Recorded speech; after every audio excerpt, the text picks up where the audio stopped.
Un sommet de la communauté de développement de l'Afrique australe sur la République démocratique du Congo est prévu pour ce samedi 4 novembre à Luanda. Cette décision découle d'une réunion virtuelle présidée par le président de la SADC, Joao Lourenço. Et à l'international, une mesure a été prise par le gouvernement botswanais afin de stabiliser le marché et le prix du carburant en hausse depuis plusieurs mois. Cette mesure consiste à confier à la Société publique du pétrole de Botswana 90% des droits d'importation des carburants du pays.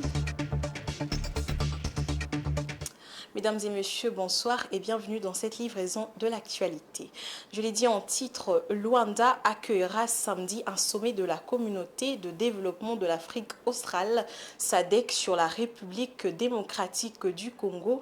La décision a été prise mardi lors d'une réunion virtuelle présidée par le président angolais Joao Lourenço. En sa qualité de président de la SADC, les pays de la SADC devraient discuter de la possibilité de déployer des troupes en RDC. Et puis, le syndicat des enseignants du Congo, SIECO en sigle, dans la province éducationnelle du Nord Kivu 2, ont décrété 3 journées de deuil et sans activité scolaire à compter de ce lundi 30 octobre 2023 jusqu'au 1er novembre. Cet appel a été lancé en mémoire des 3 enseignants tués mardi dernier dans une attaque des ADF à Oicha de Béni. Suivez. Les enseignants de la commune rurale d'Oicha observent un deuil national de 3 jours déclenché la semaine dernière. Ce deuil s'est assis les journées du lundi, mardi ainsi que ce mercredi 1er novembre 2023. Cela fait suite à l'assassinat de certains d'élèves lors du dernier massacre survenu dans la nuit du dimanche de la semaine dernière au quartier Massosi dans la cité de Oicha, chef-lieu du territoire de Béni. Plusieurs enseignants et élèves ont perdu la vie dans ces massacres.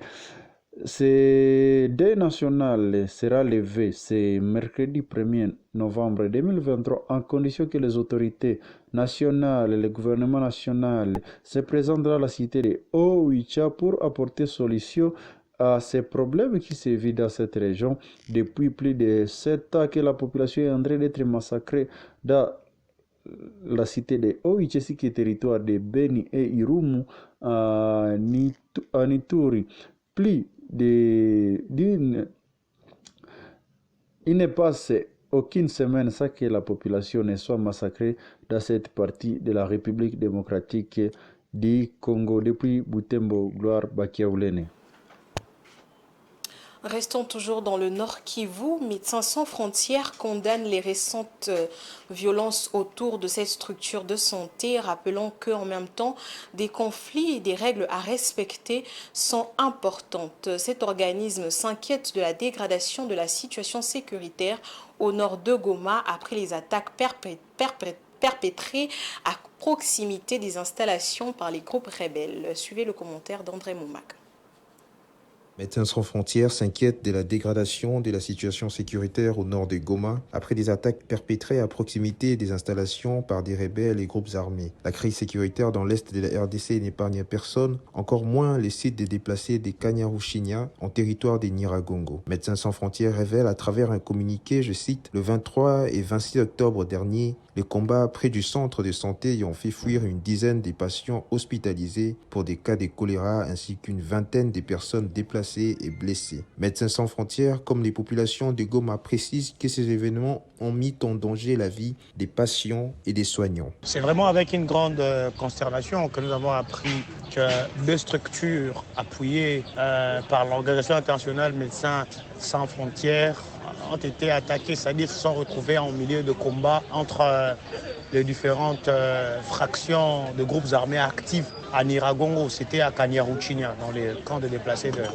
de Kanyaruchinya. Moi, je pense que les organisations humanitaires sont en train d'œuvrer dans le sens d'apporter, n'est-ce pas, de l'aide, c'est-à-dire apporter assistance à toutes ces populations qui vivent cette crise humanitaire très profonde. Mais si ces gens-là qui essayent de nous aider sont pénalisés par la même cause, ça commence vraiment à inquiéter. Il ne faut pas oublier qu'hier, pas plus tard qu'hier, nous avons lu un rapport de l'Organisation des Nations Unies où on estime le nombre de déplacés internes à 6 millions de personnes. On parle qui se sentent déplacés à cause de ces conflits armés. 6 millions de personnes, c'est énorme. Ce n'est pas rien. Alors, ces organisations humanitaires qui sont en train de venir en appui au gouvernement congolais, question d'apporter assistance aux personnes déplacées, ils méritent protection, ils méritent la sécurisation. Tout en condamnant l'utilisation dans, autour ou contre des établissements de santé, Médecins sans frontières appelle toutes les parties à respecter et à protéger les structures et les véhicules médicaux pour permettre aux agents de santé de soigner et transporter les patients dans un environnement sûr et sécurisé. Parlons processus électoral. Le président de la Commission électorale nationale indépendante, Denis Kadima Kazadi, a échangé le lundi 30 octobre avec l'inspecteur général de la police nationale congolaise, le général Philémon Patience Mouchi-Diav, sur les déroulements du processus électoral en cours. La planification du dispositif de sécurisation des élections du 20 décembre 2023 a été au cœur de leur entretien. Il s'agit de la sécurisation des matériels électoraux, personnel électoral, électeurs, observateurs et journalistes. À l'issue de ce tête-à-tête, l'inspecteur général de la police a promis de travailler ensemble avec la centrale électorale pour que le 4e cycle électoral se passe très bien et sans couac. Toujours dans le même chapitre, les élections présidentielles approchent à grands pas en République démocratique du Congo. Quelle serait donc la nouvelle méthode de l'opposition pour les scrutins présidentiels du 20 décembre? Doit-elle s'unir encore derrière une candidature unique pour désigner un candidat aux élections présidentielles face à Félix Tshisekedi? La population quinoise a donc réagi quant à ce au micro de Blati Bambo. Suivez. Oui, depuis mon bord, c'est une devons comprendre concernant la classe politique congolaise, elle est très médiocre. Même si on dit qu'on doit avoir un candidat unique pour l'opposition, je ne crois pas à la sincérité de nos hommes politiques. Donc moi je pense, aussi longtemps que notre classe politique ne sera pas sincère, ne sera pas responsable, on aura toujours des problèmes. On peut nous balancer du manteau au soir, qu'il y aura un candidat unique de l'opposition. Il n'y a pas de sincérité. Comme il n'y a pas de sincérité, je ne crois pas à tout cela. À mon avis, je trouve qu'il est déjà tard. Ils ont perdu beaucoup de terrain, c'est-à-dire il fallait qu'ils soient ensemble. Donc avec un seul candidat, ils peuvent bien avoir une réponse à donner à notre chef de l'État, qui est lui aussi candidat.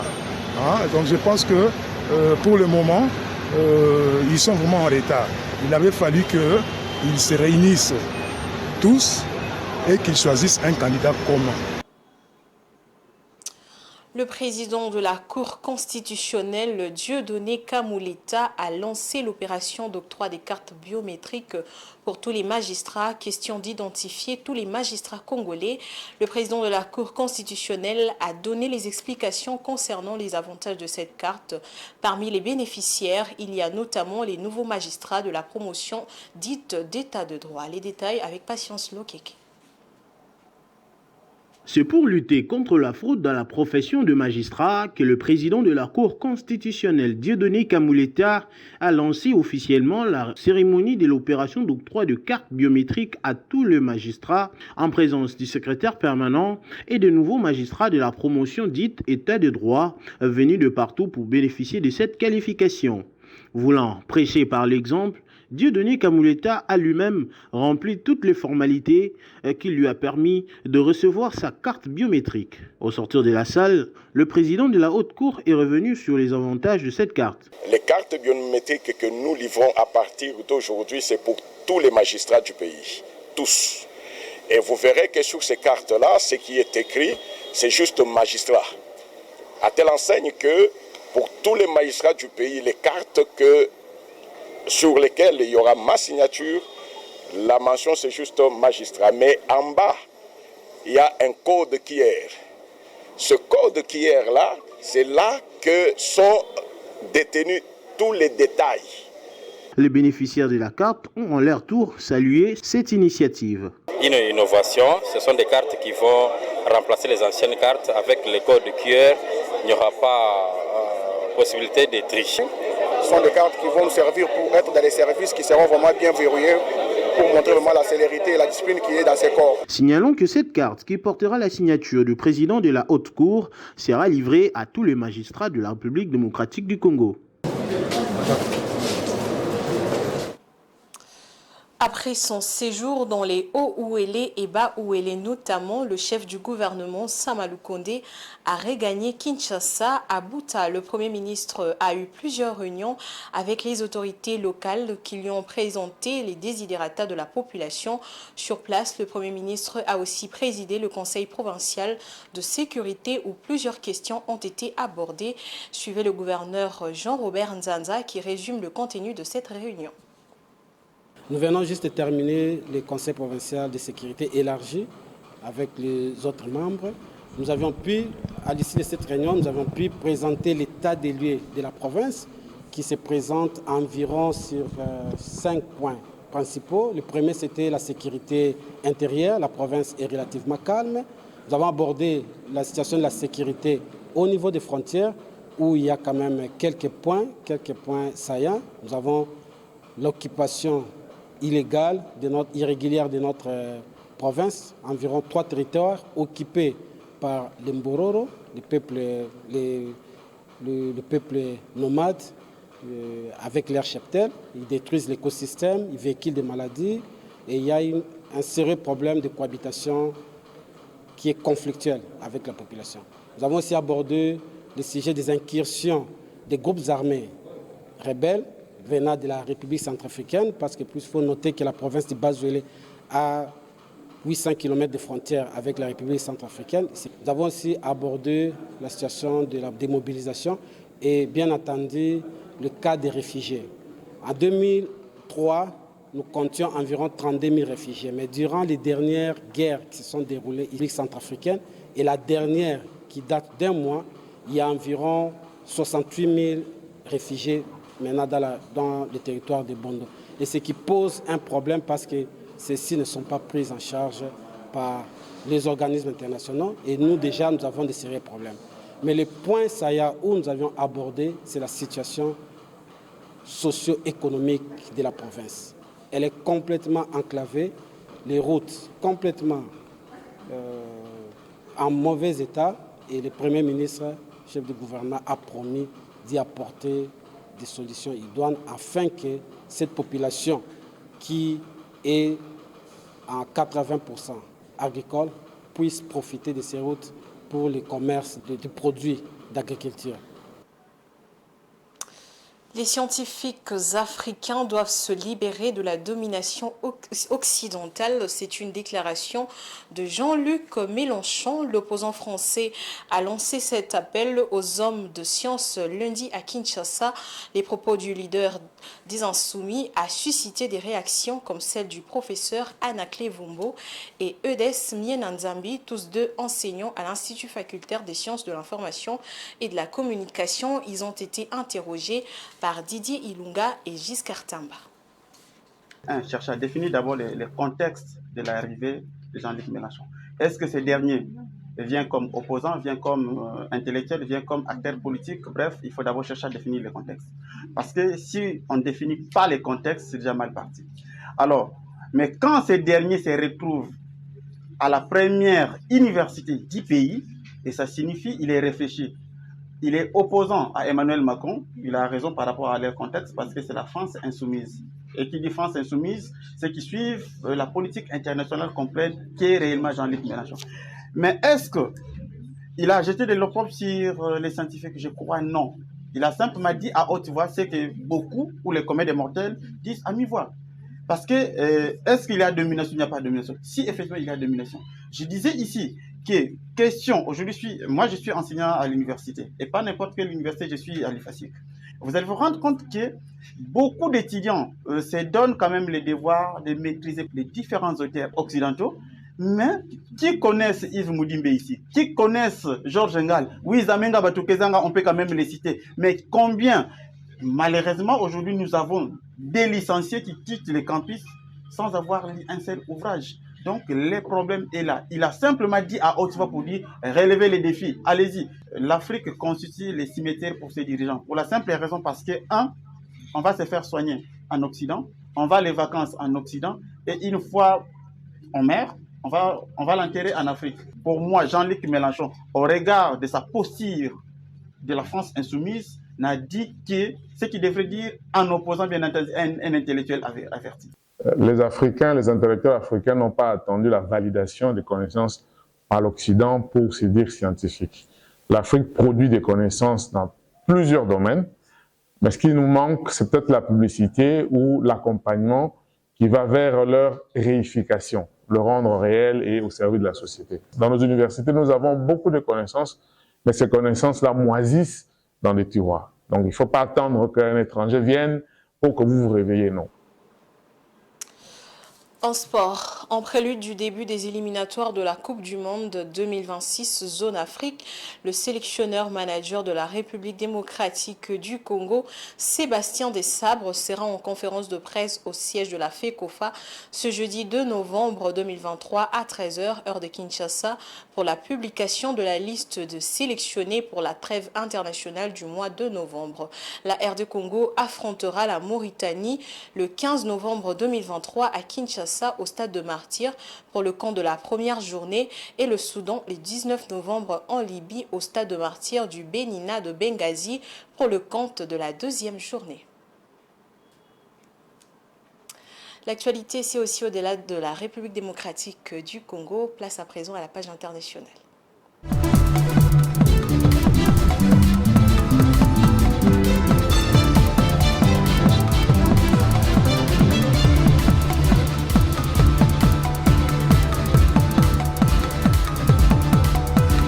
Je l'ai annoncé en titre, au Botswana, le gouvernement s'apprête à confier à la Société publique du pétrole de Botswana 90% des droits d'importation de carburant du pays.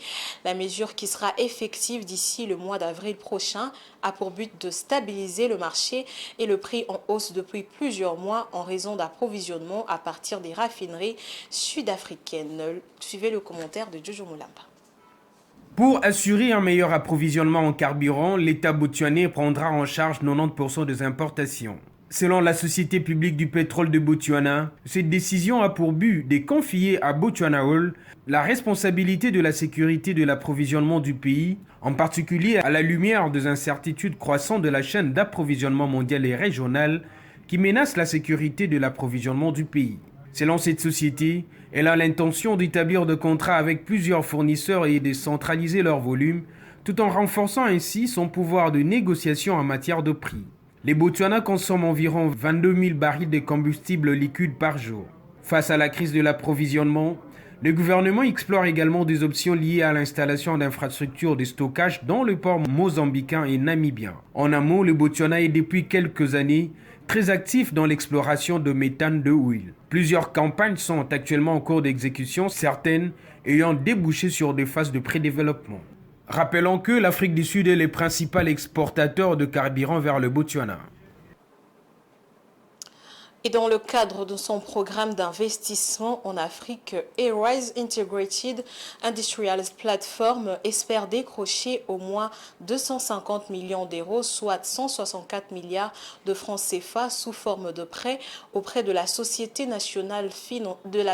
financière internationale. Les discussions sont en cours et la décision finale sera prononcée par le conseil d'administration de l'institution membre de la Banque mondiale le 22 décembre 2023. Ce financement permettra à Arise Integrated Industrial Platform d'investir dans le développement des zones économiques spéciales et des parcs industriels dans 4 pays africains. Suivez nos confrères d'Africa 24. Pour soutenir le développement de 4 plateformes industrielles en Afrique, y compris au Togo et au Bénin, Airwise de ZIP, l'opérateur chargé du développement de la plateforme industrielle de Adeti Kopé au Togo, pourrait bénéficier d'un financement de 250 millions d'euros, soit environ 164 milliards de francs CFA. Ce projet de financement est en cours d'examen à la Société financière internationale, avec une décision attendue lors du conseil d'administration de l'organisation le 22 décembre 2023. Les projets et les initiatives comme Airwise ont justement pour vocation de favoriser la transformation locale des matières premières en produits à haute valeur ajoutée. C'est ce procédé-là qui va permettre de créer de l'emploi. Et c'est justement un des volets de l'initiative Airwise, c'est de créer des opportunités d'emploi en responsabilisant les communautés locales et en promouvant la croissance économique par le biais du développement industriel. Donc il y a à la fois un volet social, mais un volet économique très très puissant. Selon la Société financière internationale SFI, cet investissement permettra de promouvoir et d'attirer des investissements industriels et commerciaux multisectoriels dans ces pays et de développer la transformation locale de matières premières en produits à haute valeur ajoutée. Pour mesurer les résultats de cette activité-là, déjà vous avez le premier point, c'est l'emploi. Est-ce que ces zones industrielles vont créer beaucoup d'emplois? Parce que vous savez, aujourd'hui, il arrive très souvent que vous avez de grosses industries qui s'installent, mais avec beaucoup d'automatisation, ce qui fait que finalement, dans le fond, l'emploi n'est pas forcément au rendez-vous. Et vous avez aussi la création de richesses. Est-ce qu'aujourd'hui, sur la chaîne de valeur au niveau local, est-ce que ces industries vont créer de la véritable richesse? S'ils arrivent à prendre les matières premières, à les transformer et maintenant à avoir des débouchés au niveau local ou au niveau international, on pourra dire que des initiatives comme Airwise ont atteint leur objectif.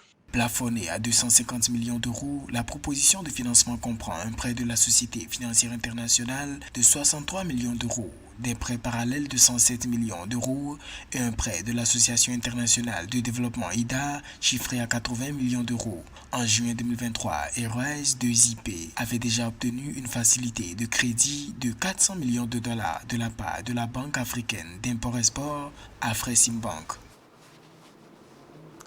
Poursuivons l'actualité d'une autre manière, place à présent à la revue de presse.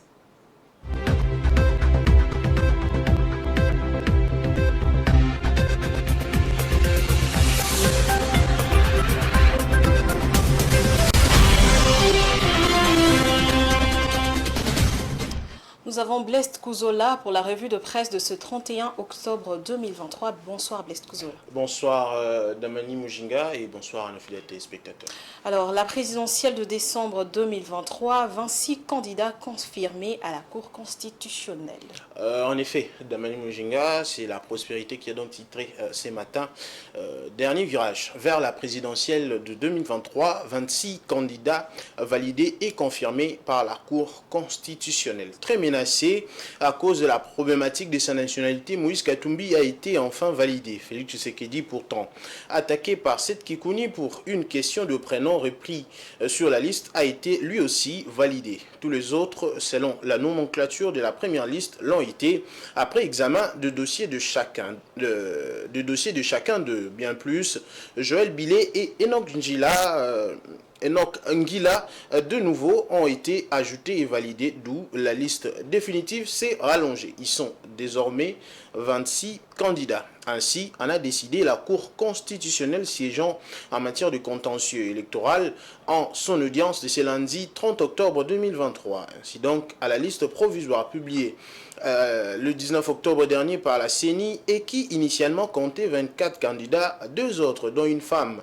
en personne de Madame Joël Billet et un homme à l'occurrence Monsieur Enoch Ngila ont été alignés au niveau de la Cour constitutionnelle qui démontre ainsi qu'elle est et demeure au milieu du village en tant qu'institution respectueuse de la procédure et qui, en même temps, est la plus haute instance de l'ordre judiciaire de juridiction en République démocratique du Congo. Et toujours en rapport avec le processus électoral, quelques candidats à la présidentielle demandent à la CENI la publication des listes électorales.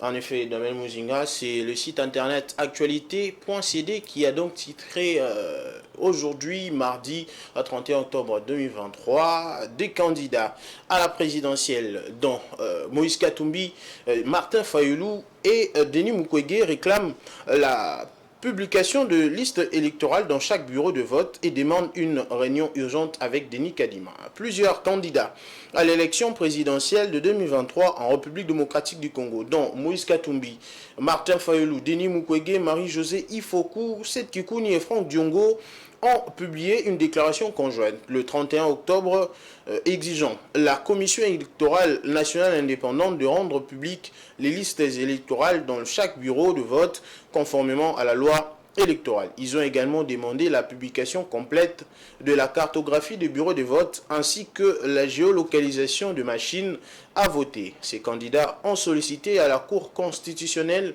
la CENI et l'ensemble des institutions publiques pour garantir la transparence, la crédibilité et l'inclusivité du processus électoral. La déclaration a souligné l'urgence d'obtenir des informations sur le nombre exact de bureaux de vote retenus par la CENI ainsi que leur cartographie afin de permettre le déploiement de témoins et d'observateurs pour surveiller le déroulement des élections. Les candidats ont également exprimé leurs préoccupations quant à la participation des citoyens congolais, y compris ceux de zones de Massissi, Rutshuru, Bunagana et Kwamut, et ont appelé le gouvernement et la CENI à trouver des solutions pour garantir le droit de vote. Les candidats ont sollicité une réunion urgente entre la CENI et tous les candidats à la présidence pour établir un consensus essentiel à des élections apaisées. Pour finir, ils ont également appelé la population à se préparer à une veillée électorale et à former une garde citoyenne devant le bureau de vote pour observer les déploiements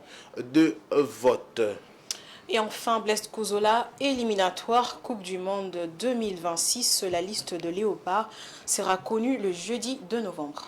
En effet, Damani Mujinga, c'est le site inicosport.cd qui a donc titré ce soir éliminatoire mondial 2026 de sabre face à la presse ce jeudi pour dévoiler le convoqué. Pour le compte des éliminatoires de la Coupe du Monde 2026, la liste de joueurs appelés pour la première et deuxième journée sera rendue publique ce jeudi 2 novembre 2023 à Kinshasa. En effet, la Fédération congolaise de football association a annoncé ce mardi 31 octobre la tenue d'une conférence de presse animée par le sélectionneur manager de Léopard, Sébastien Desabre. Ça sera sous le coup de 13 heures que les techniciens français vont se soumettre à cet exercice face à la presse sportive congolaise dans la salle de conférence de cette instance fêtière du football congolais à la Gombe. Les Léopards de RD Congo croiseront les Mourabitoun de la Mauritanie à Kinshasa le 15 novembre 2023 au stade de Martyrs lors de la première journée.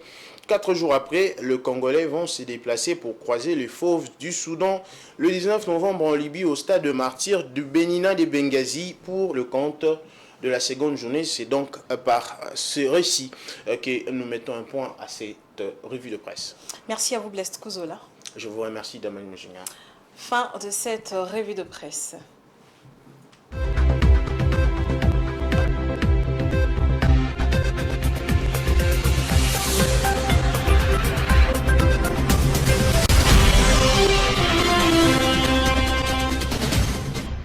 C'était tout pour ce soir, mesdames, messieurs, mais avant, je vais vous rappeler les différents titres. Vous l'avez suivi, un sommet de la communauté de développement de l'Afrique australe sur la République démocratique du Congo est prévu pour ce samedi 4 novembre à Luanda. Ces décisions découlent d'une réunion virtuelle présidée par le président de la SADC, Joao Lourenço.